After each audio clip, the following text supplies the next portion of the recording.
Hi, I'm OKJ and I'm a documentary storyteller. Hi, I'm Elvin. I run a family business that does printing, but I'm also a museum owner. Hi, I'm Harpreet Kaur. I'm representing the Sikh Advisory Board.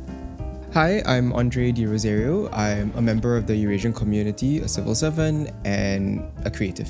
Hi, my name is Sujimi Muhammad. In Singapore, I run businesses and I'm in the media for about maybe more than 30 years. Hi, I'm Bharati. I'm currently a lecturer. I used to be a radio DJ. I do content creation, voiceovering, acting, hosting, and all of that. And I've been doing this for about 20 years now.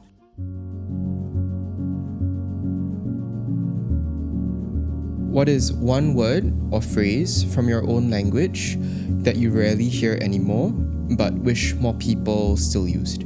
But I chose this word, Oma Pocho, because this is something I hear my grandmother and my mother and my aunts, they always exclaim. I think the Malays also use this word, right? But I don't know if it's a Malay word or Baba word. It means like when you, you cannot terperanjat, you get a shock.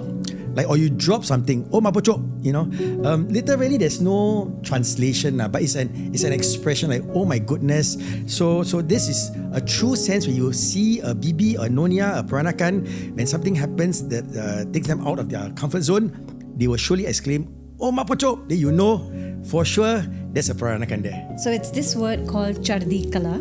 It comes from two Punjabi words.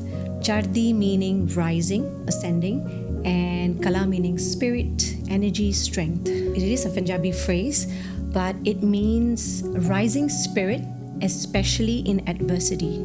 Yeah. So it's a mindset. We have children in our homes. We approach them with this mentality as parents. We use this to uplift them and becomes a ripple effect, I feel, for the community. Okay, mine is really simple. It's Vanakkam, Vanakkam, okay, yes, I know that. All of us would have heard it. It's like a greeting. It's like by saying hello. Well, students still use it in school.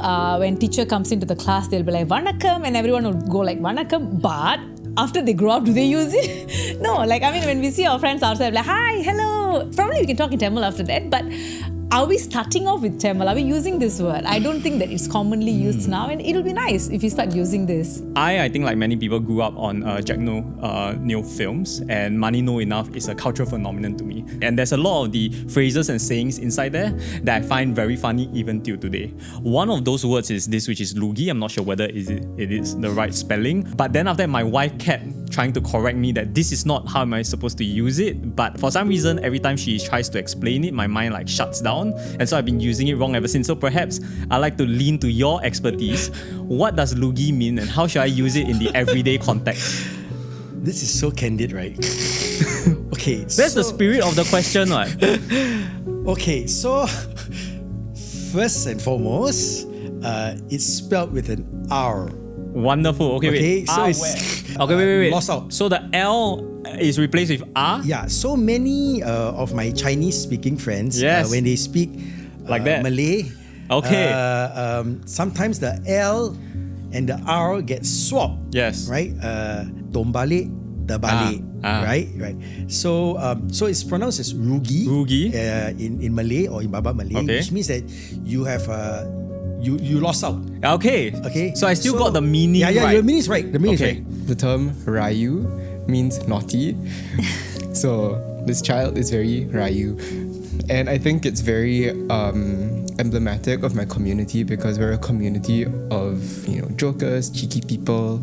Like, there is always a sense of play. I mean, yes, there are your serious people, but for the most part, my understanding of my community is that we're very playful. Okay, this is tak sampai hati. Okay, it literally it means that your heart do not reach a certain place where you cannot even ignore what's happening. Because tak sampai hati has a lot of emotional softness. My mother used to say that.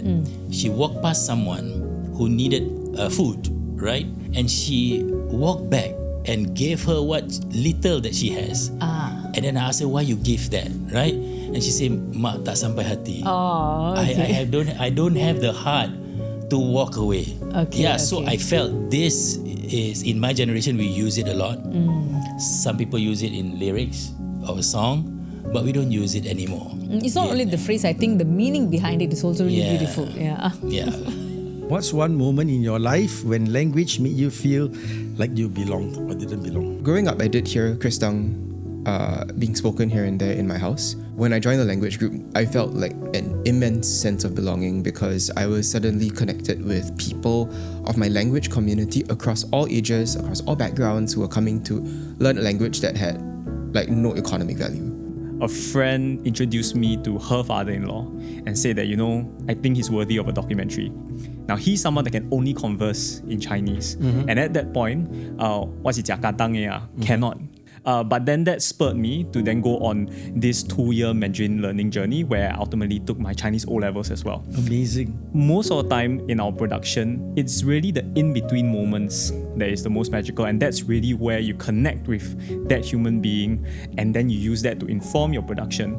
So around 2 to 3 a.m, there was a little downtime. I was speaking to the father-in-law's son, who could also only converse with me in Mandarin. But because I've now gained a level of fluency, that magical moment where we sat there and he kind of just poured his heart out to me, I knew that was when I've gotten like this level of fluency that, I can now do justice to this person's story. And I wouldn't have been able to do that if I didn't have my command of Mandarin. Sometimes when I'm at home, when I speak to my brother in good Tamil, he'll be like, why are you talking like that? I'm like, huh? Then I have to translate, what it means. But then that's the problem with others, around. But then in media industry and with my friends who are from the media industry, I don't have the problem. I can just speak, use really bombastic words and it's really cool. Awesome. So for me, it has to be always in a taxi. And when I get a Malay driver and I converse with him Malay lah, Encik ni hari hujan kah, sibuk kah, ada banyak orang tak? And then he will usually turn around, do ni Cina kah Melayu ni? Dari Indonesia ya? Then I say, no, I'm Singaporean. Singapore di mana? I say, Joo Chiat lah. So for me, that's where I feel most belong, being a Chinese and being able to converse at least smoothly. And then they were like, they're still heran macam mana you cakap ni tak pelat How come you don't speak with an accent? Because as a Chinese, sometimes we speak Malay with an accent.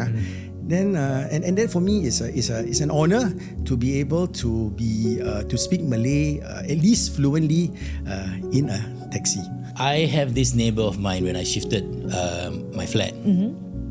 So I've been talking to the younger neighbor and I've been speaking to them in English. Okay. Of course the young ones acknowledge, but the mother, I think the auntie, she's about maybe close to 80.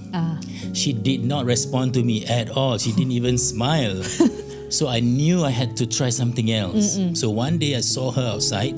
She was sweeping and I tried my own language with her. Oh, okay. I say, Auntie, selamat pagi, means morning, dah makan, have you eaten? Yeah. And suddenly she's just sparkle, happens in her eyes like, hey, she just changed. She smiled. We had conversation in Malay. Okay. Yeah, so that was a very nice moment that I knew I belonged somewhere. That one particular moment I felt that I truly belonged was many years ago when the Singapore government officially approved our mother tongue as a second language. So then came the formation of the Singapore Sikh Education Foundation, which handles the official language, the teaching of the Punjabi language. They had teachers, they officialized the curriculum and stuff like that. In a way, it meant accepting us, accepting our language, accepting our people, our history on a national platform. How has your mother tongue shaped your identity? And what role do you think it plays in Singapore's culture today? 3. Actually, not bad. I think we have a meeting of minds here. You see, we both draw cars and then now we both draw people. You have a bit more, effort because you draw bodies. I just draw the head. Yours is people. I always felt like the purpose of language primarily is all about connection. It's about trying to understand one another. Because if it is not for communications between human beings, I'm not sure why language exists. Not just across cultures, but I think across timelines as well.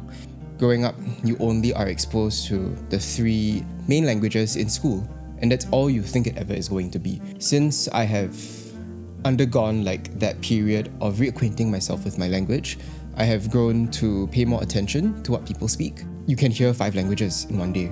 on a single bus ride. I asked myself, what is my mother tongue, right? And in school, 华人讲华语嘛, but nobody at home speaks Mandarin, especially not my mother, who speaks English and Hokkien and Malay, right? Being able to speak now English and a smattering of Malay and Mandarin. I remember that Singapore is about inclusivity and that we are a community that's multicultural and we live together in harmony. For me, the Punjabi language is all of what I am, completely. I speak it, I live it, I eat it, I hear it, I pray it. And a lot of Punjabis like me appreciate where we came from. We want to hold on to our language as much as we can. It's thousands of years old, and if there's something that we can impart to our children as a legacy, it will definitely be our language. In terms of Singapore, I think it's the language that actually preserves your culture and your identity and all of that, your tradition. Your own language has its own story. That's how you storytell. That's a language where you have a lot of history, we all learn from it. Sometimes only your mother tongue can speak the language of love. Yeah, that's what I think we are missing if we were to have only one language in Singapore. Yeah.